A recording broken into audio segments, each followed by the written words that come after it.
Bom, primeiramente é uma satisfação tê-lo aqui, professor Leandro Garcia, da Universidade Federal de Minas Gerais, que está fazendo parte desse mini projeto de percursos epistolares, né? Então, eu falasse um pouco para mim sobre a sua paixão pelas cartas, né? De onde veio esse gosto, né? Por que cartas na sua vida? Bom, primeiro, realmente é um prazer estar aqui nesse canal virtual, nessa situação virtual que virou nossa vida.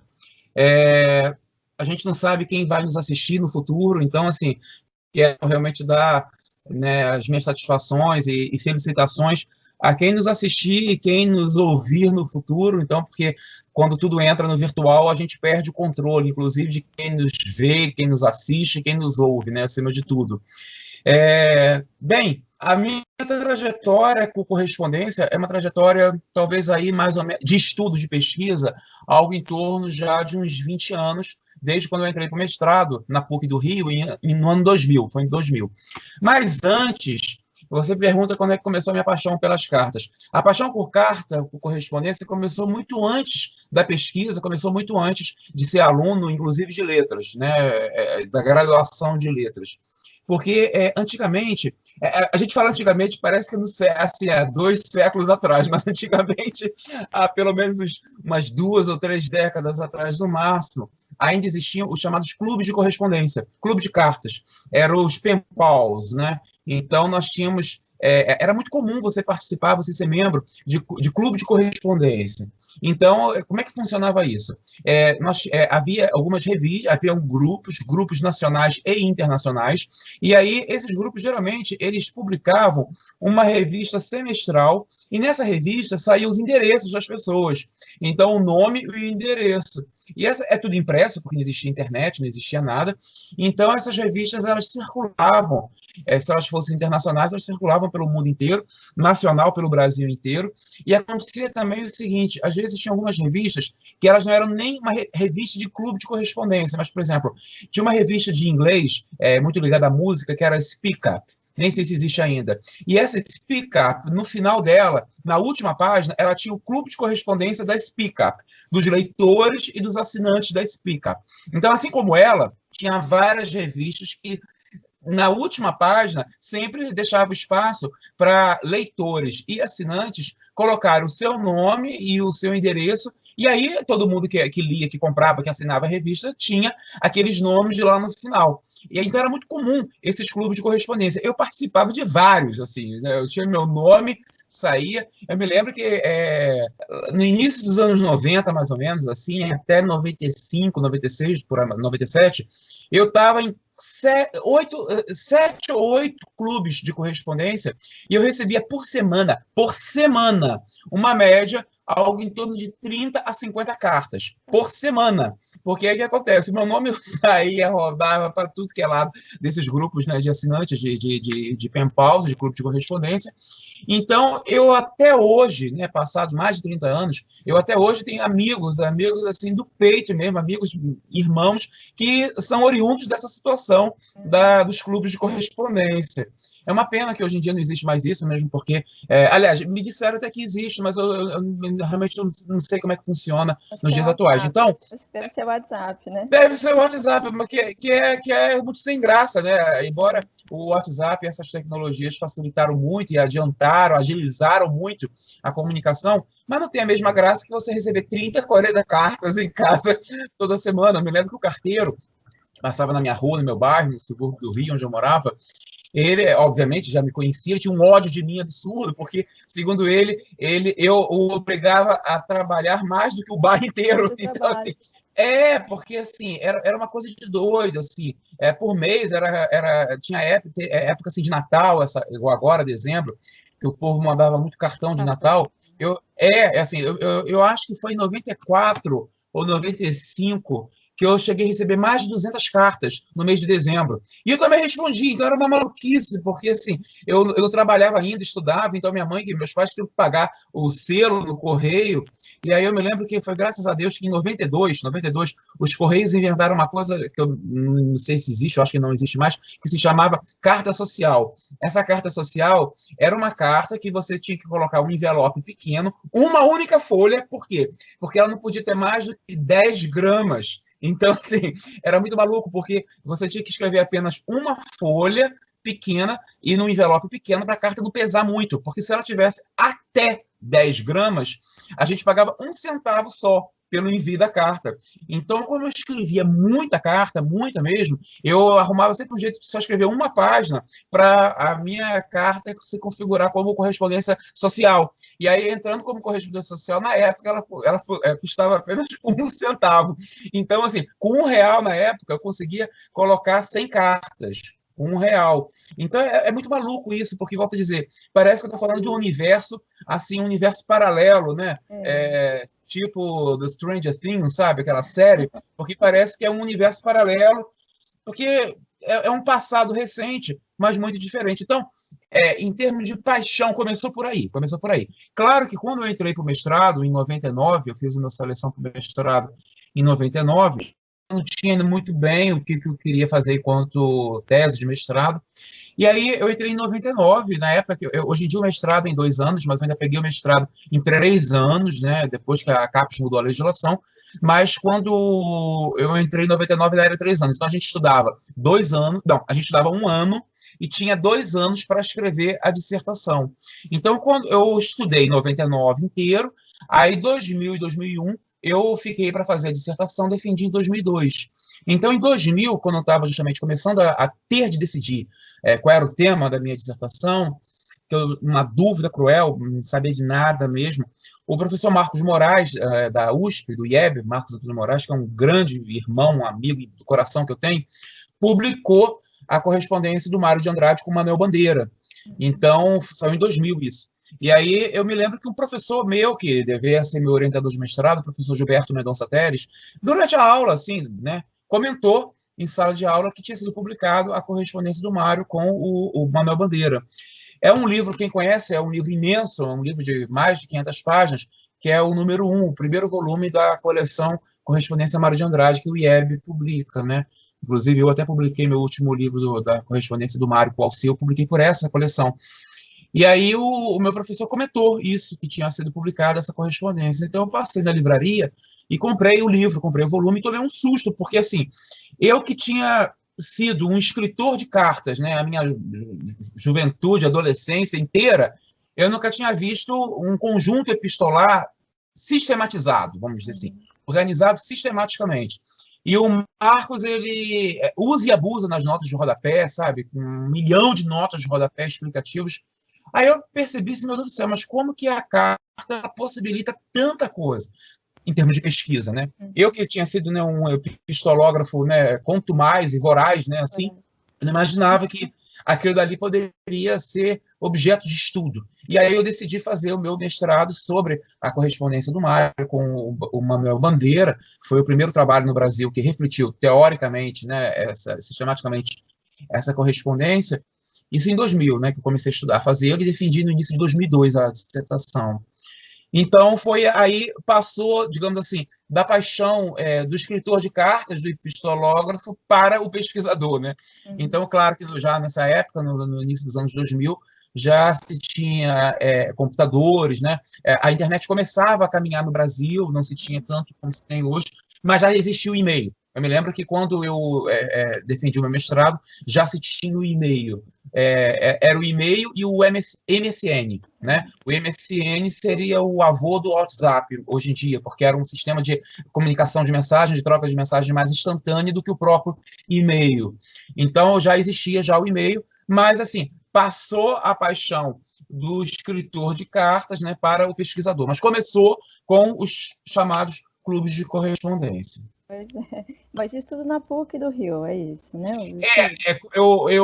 A minha graduação, na minha graduação, eu fiz numa universidade no subúrbio do Rio, na periferia do Rio, chamada Universidade Castelo Branco, em Realengo, no bairro chamado Realengo.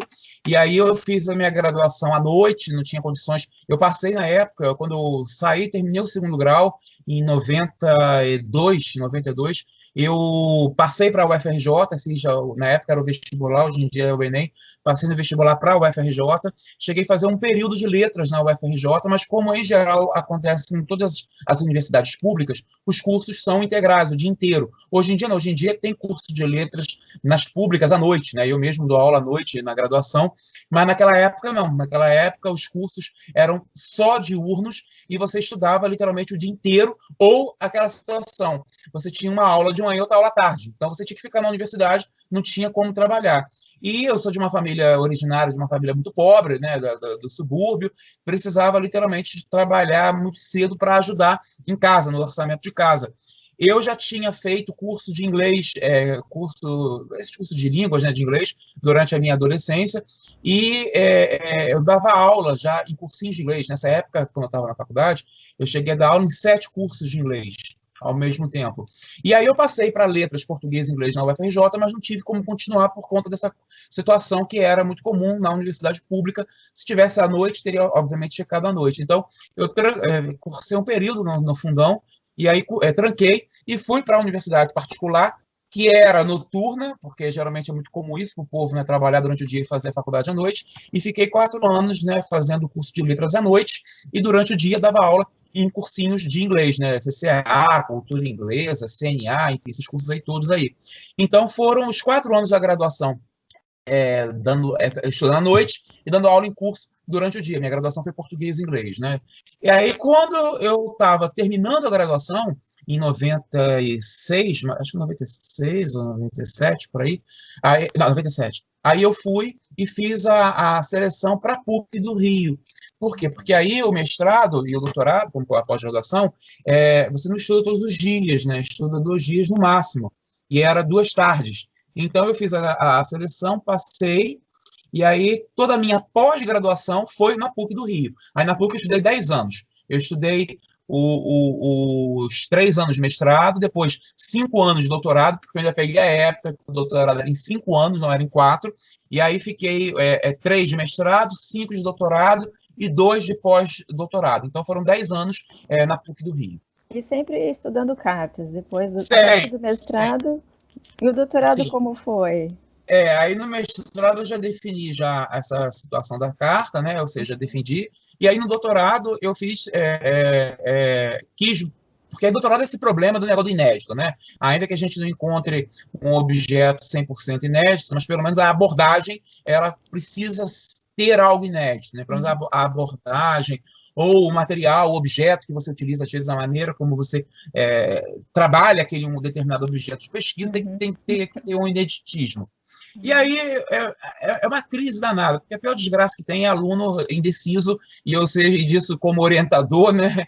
Eu costumo falar para os meus orientandos que se decidir o tema, eu acho que a metade da tese está pronta já, né? Porque realmente é muito difícil você definir o que eu quero certinho, tal, aquela coisa toda.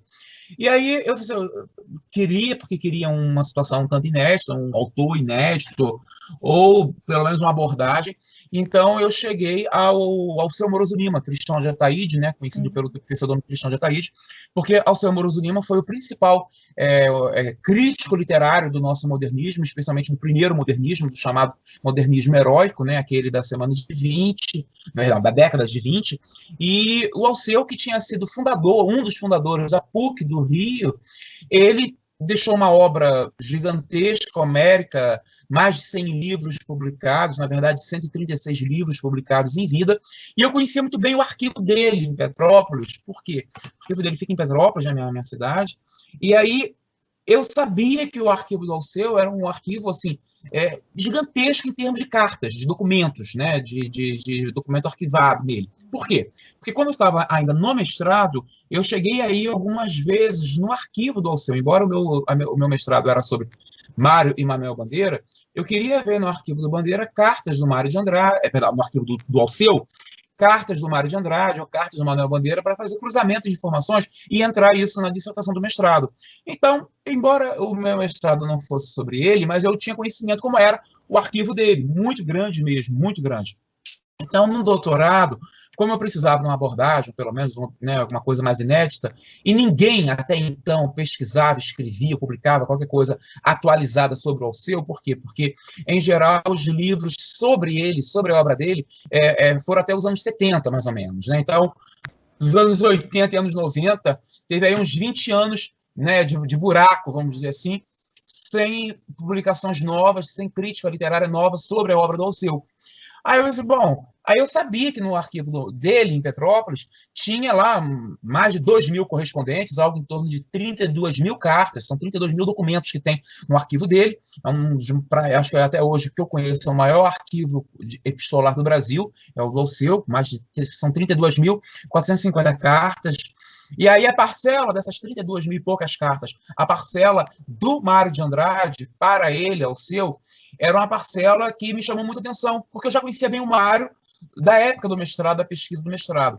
Então eu falei assim, o que eu faço na minha vida? Então, para organizar a correspondência do Mário com o Alceu para o doutorado, o meu orientador não gostou muito, não quis muito. Por quê? Porque ele queria que eu fizesse uma reflexão crítica sobre a obra do Alceu e não organizar um epistolário. Por quê? Porque ele ficou com medo de, na hora da defesa, a banca não entender muito, não compreender muito. Estamos falando aí de 20 anos atrás, mais ou menos, 15, 18 anos atrás. Hoje em dia, eu acho até que seria muito diferente.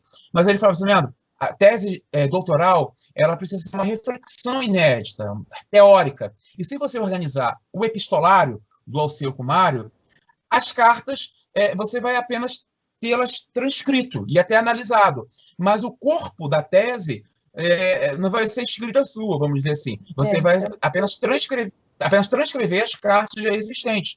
Então, você precisa ter uma reflexão teórica sua.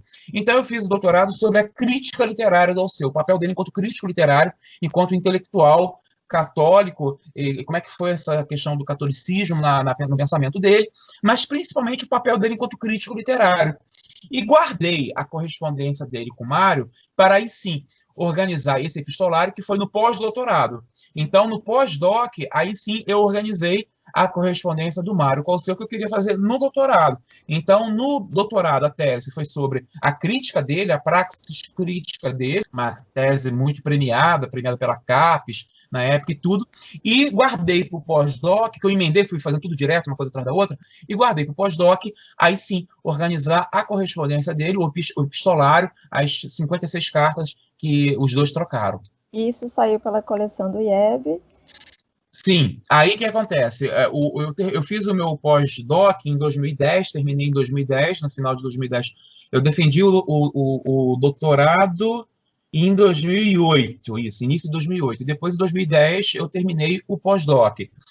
Mas aí foi um percurso muito maluco, porque eu terminei em 2010, mas o livro só foi publicado em 2018. Primeiro, porque aí, nesse intervalo aí, tem todo o problema da coleção em si, porque a coleção já tinha vários livros e títulos que estavam numa fila, né, vamos dizer assim. O meu é o 8º, né, o 8º volume da coleção do IEB. Então, além disso daí, teve um ano, que eu não estou me lembrando agora, não sei se foi 2016, 2017, não sei, 2015, que teve aquela greve da USP, que durou meses e meses, assim, uns 6, 7 meses de greve, e aí parou tudo, não se publicou nada, teve esse problema também. E teve um outro problema, que aí foi uma coisa até muito positiva. Por quê? Porque quando o livro já estava pronto, o PDF do livro pronto, o arquivo do livro pronto, só faltava ser impresso, literalmente, nós tivemos que parar tudo. Por quê? Porque eu encontrei mais 2 cartas do Mário para o Alceu, essas cartas tinham sido escritas na folha de rosto de 2 livros. Um que era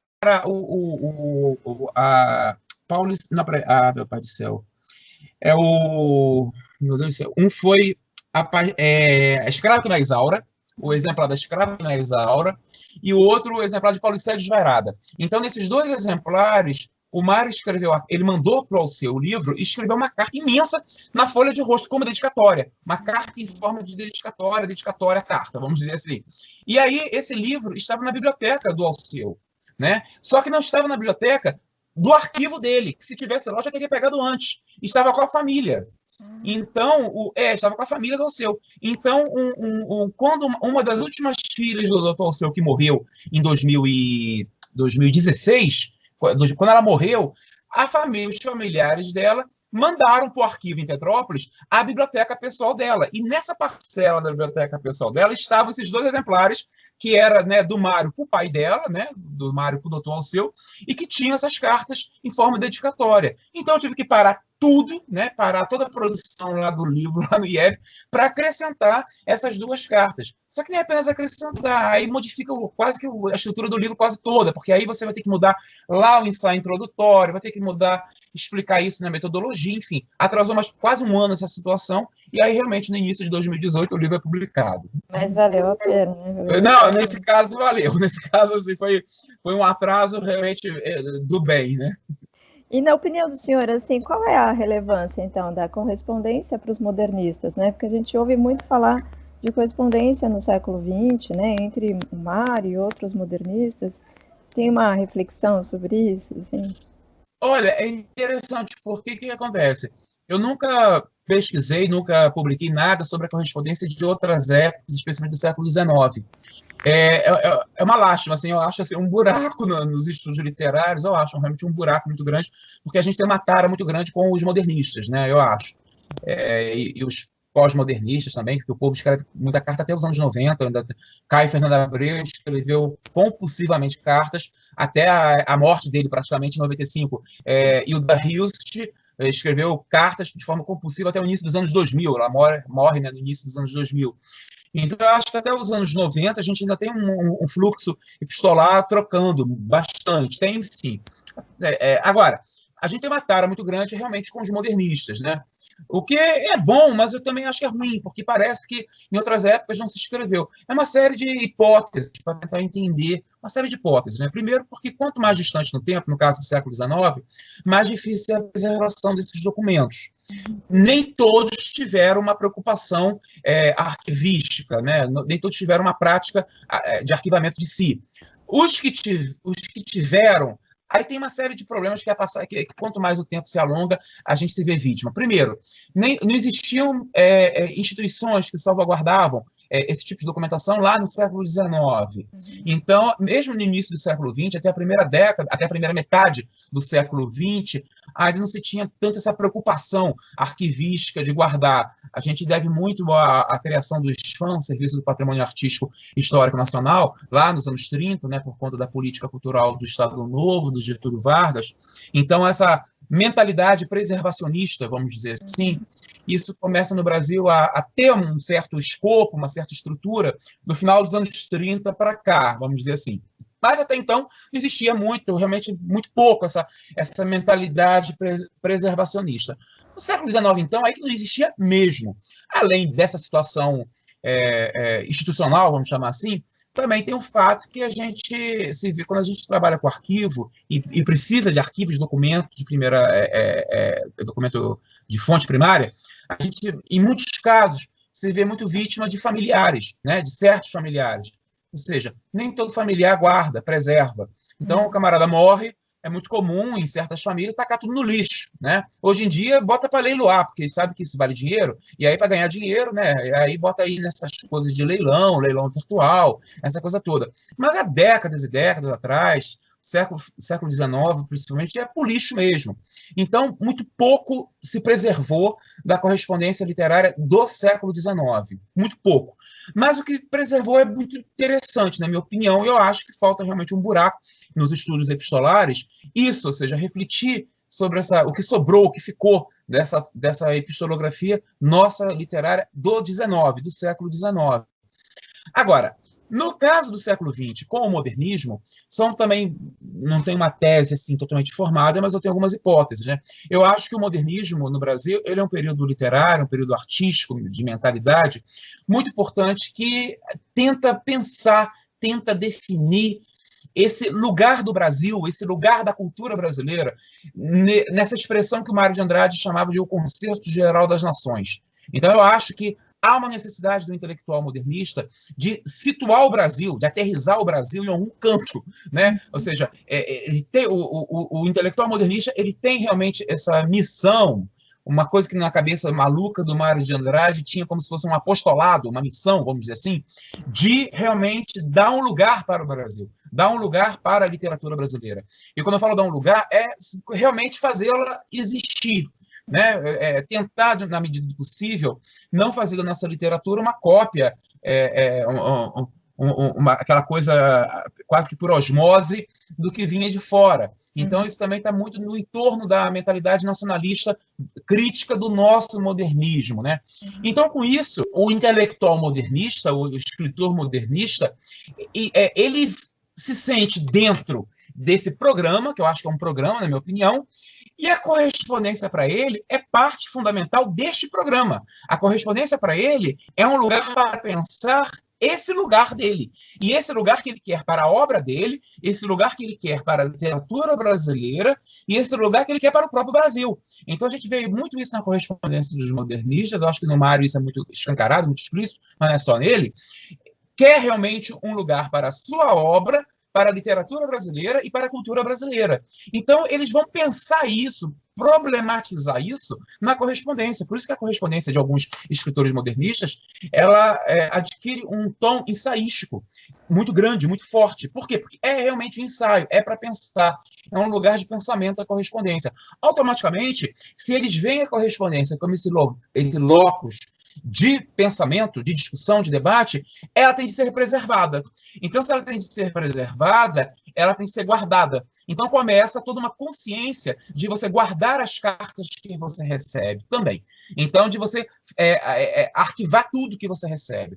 Poucos jogaram fora, né? Um ou outro, a gente sabe que não tinha muito essa preocupação, e infelizmente, às vezes, os familiares também não tiveram depois que a pessoa morreu, mas em vida, no geral, tem exceções sim, mas no geral, o escritor modernista, ele tem essa consciência, que a correspondência é parte da obra, a correspondência é parte do pensamento, a correspondência é parte de um projeto maior.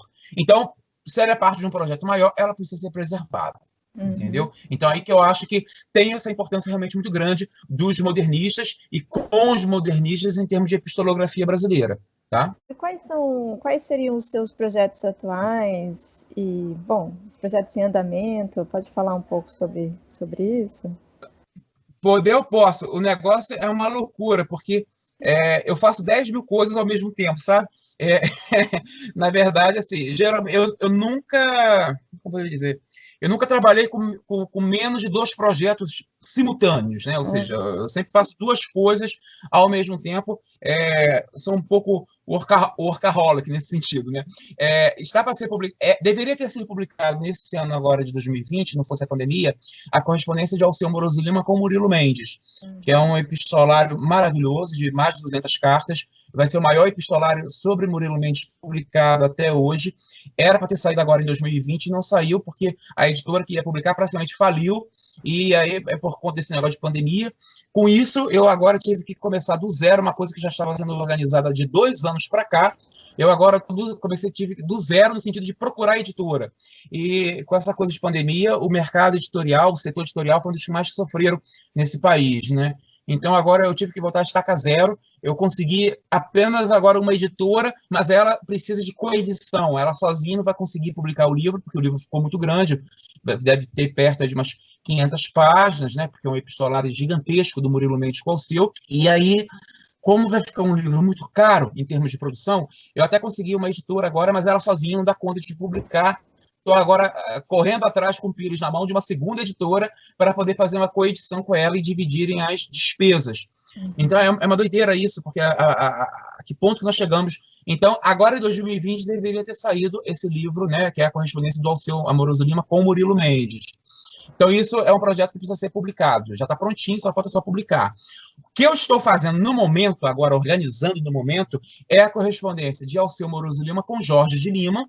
Jorge de Lima, na minha opinião, um dos maiores e talvez mais importantes poetas da nossa literatura, autor do clássico Invenção de Orfeu, né? Invenção de Orfeu, acho que para mim é um dos maiores e mais importantes livros de poesia do Brasil. Então, no momento, eu estou organizando a correspondência do Alceu com Jorge de Lima e de Alceu Moroso Lima com o escritor francês Georges Bernanos, que foi um escritor do modernismo francês, que viveu no Brasil durante 6 anos, da época da guerra, né, da Segunda Guerra, E aí eu estou fazendo essas duas correspondências ao mesmo tempo, organizando para publicar futuramente. Alceu com Jorge Lima e Alceu com Jorge Bernanos. Então, isso que eu estou, no momento, organizando. Mas, assim, foi tudo virado avesso, porque a gente que trabalha com correspondência, a gente precisa do quê? Do arquivo. Os arquivos estão todos fechados. E aí a pandemia foi uma coisa tão maluca que de um dia para o outro fechou tudo, e eu não consegui fazer cópia de quase nada, não consegui programar, nem todas as instituições deixam a gente escanear os documentos, então a gente tem que ir pessoalmente lá para, né, verificar e transcrever o original, é uma coisa que demora muito, muito lenta.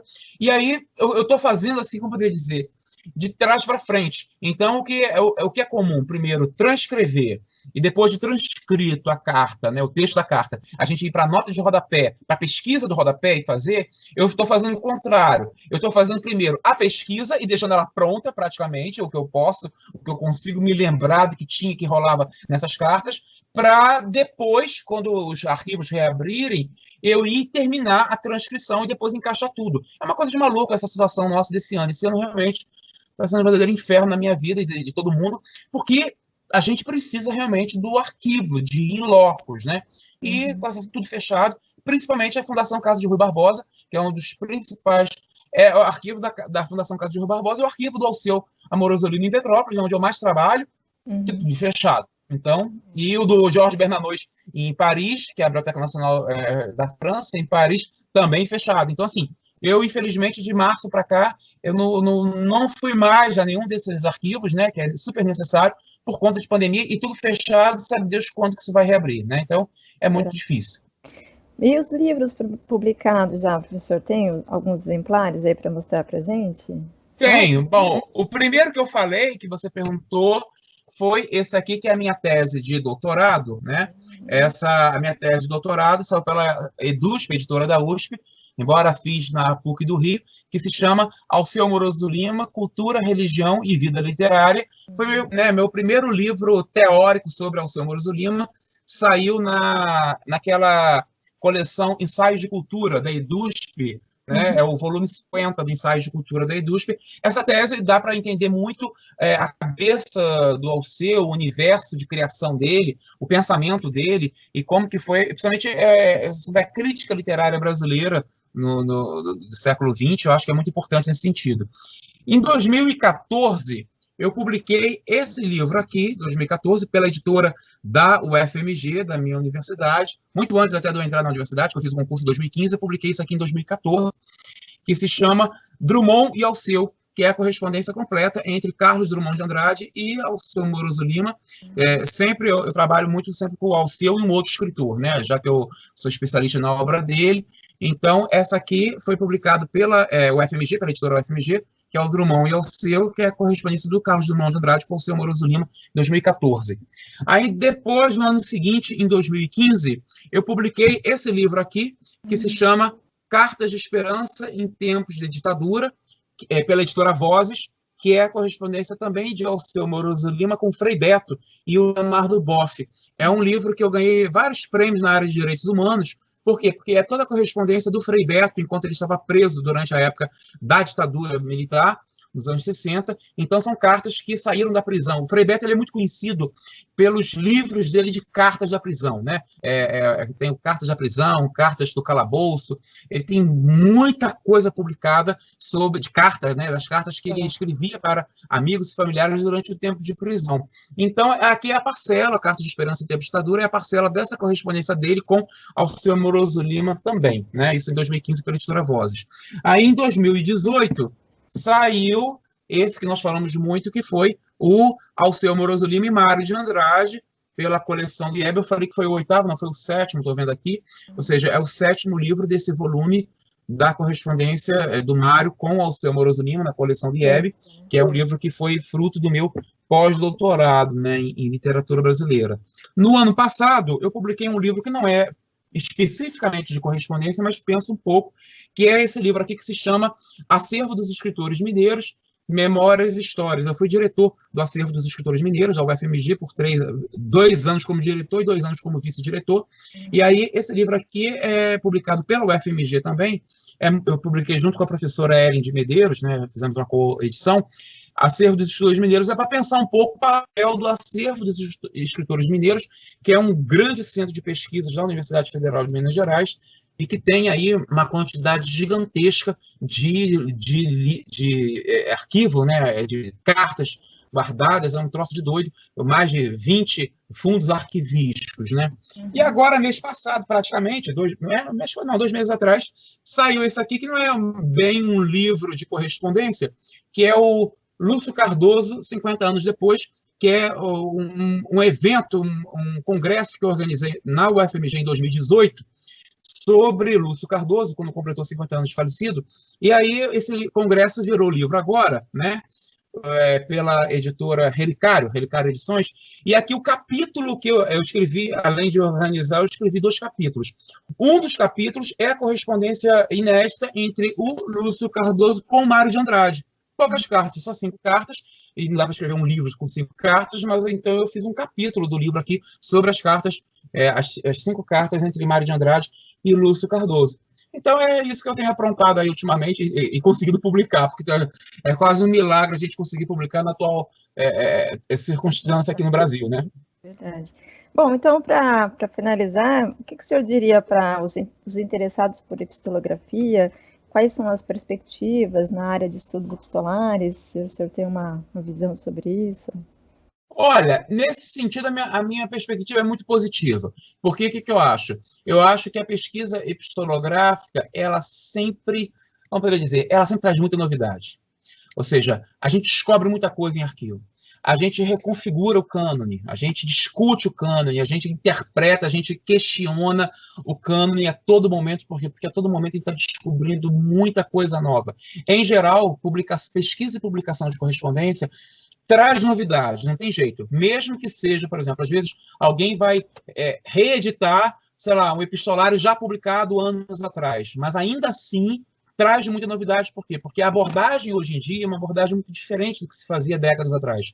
Porque hoje em dia a pesquisa epistolográfica no Brasil, ela realmente está muito sistematizada. Então, sempre se publicou cartas, mas não com o cuidado, com o esmero científico que temos feito de 2000 para cá. Eu acho que o início da publicação da correspondência do IEB, da coleção do IEB, realmente trouxe uma sistematização para a pesquisa, para o campo epistolográfico aqui no Brasil.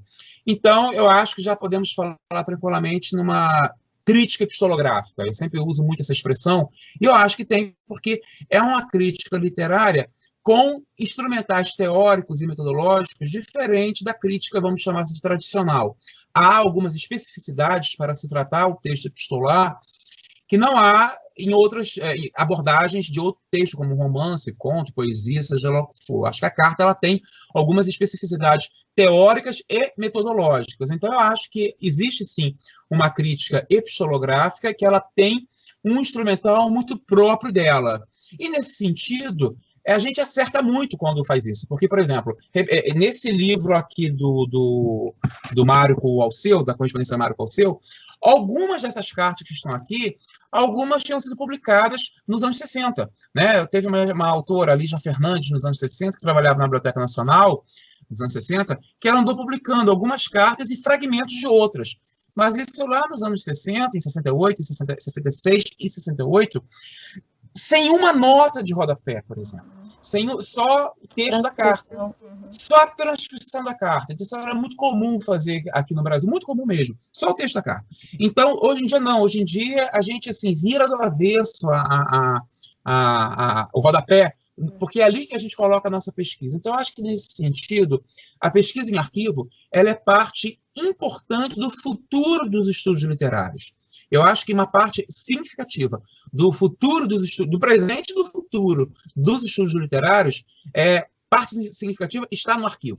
Porque o arquivo não é lugar de coisa velha, não, muito pelo contrário. O arquivo ele pode salvaguardar uma materialidade velha. Ou seja, do ponto de vista material, os documentos ali guardados podem ser velhos, décadas, até mais de século, materialmente falando. Agora, o conhecimento que eles geram é um conhecimento novo. O conhecimento que o pesquisador manipula e gera com a sua pesquisa, é um conhecimento novo, é uma abordagem nova. Então, eu acho que parte importantíssima do presente e do futuro dos estudos literários está no arquivo. E no arquivo, a correspondência é parte desse grande universo que é o arquivo literário, né? Então, eu acho que a correspondência, ela traz não só os documentos trocados, no caso, as missivas trocadas entre um e outro, entre remetente e destinatário, mas ela traz um universo paralelo, literalmente. E nesse universo paralelo está a amizade entre os correspondentes, está a reflexão que ele faz sobre a época de cada um, sobre o momento de cada um, sobre o contexto de cada um. Eu acho que isso tudo é importantíssimo e é resgatado sempre numa boa pesquisa epistolográfica, uma boa pesquisa. Então, nesse sentido que eu acho que eu sempre peço que os meus orientandos, né, claro, a gente não pode manipular a cabeça de orientando, mas na medida do possível, eu sempre tento, né, contaminá-los com um pouco do vírus do arquivo, para que eles sempre busquem alguma coisa em correspondência, porque eu realmente acredito que é parte significativa dos estudos literários. Ok.